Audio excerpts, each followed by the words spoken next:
साथियों नमस्कार, मैं दिनेश कुमार सिंह। मेरे इस YouTube चैनल में आपका हार्दिक अभिनंदन और स्वागत है। आज मैं पुनः आपके बीच में एक नया विषय लेकर के उपस्थित हूं और वह है उत्तर प्रदेश राजस्व संहिता 2006 के अध्याय 9 के धारा 112 की उपधारा 2। तो धारा 112 की उपधारा 2 क्या कहती है?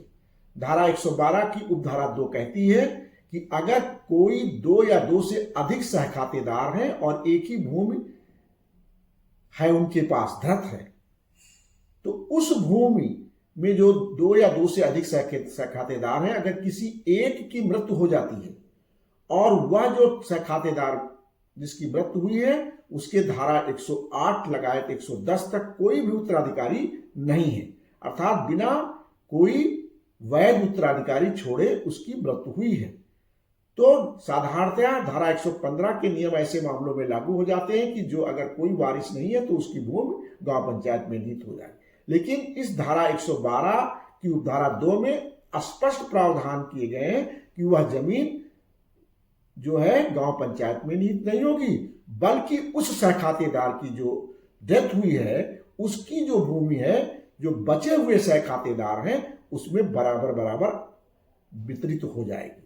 मान लीजिए वह सहखातेदार था, उसकी उस जमीन में भूमि 10 बीघा थी, उस जोत में, उस गांटे में, और उसकी डेथ हो गई और दो सहखातेदार उस जोत में और थे, तो वो जो डेथ हुई है उसकी जमीन दोनों बचे हुए सहखातेदारों में 5 बीघा बढ़ जाएगी।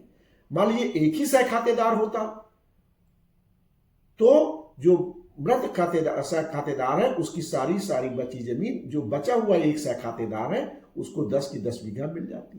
3 सहखातेदार होते और एक की डेथ, 4 सहखातेदार होते और एक की डेथ हो जाती, तो बचे हुए 3 में बराबर बराबर 10 बीघे की 10/3 10/3 10/3 बीघा सबको मिल जाती।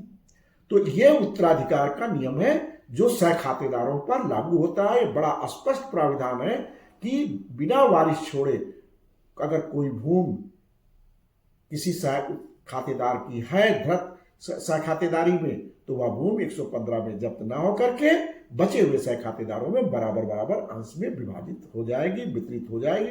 और ये बहुत महत्वपूर्ण जानकारी है। मुझे आशा है कि आपको ये वीडियो पसंद आया होगा।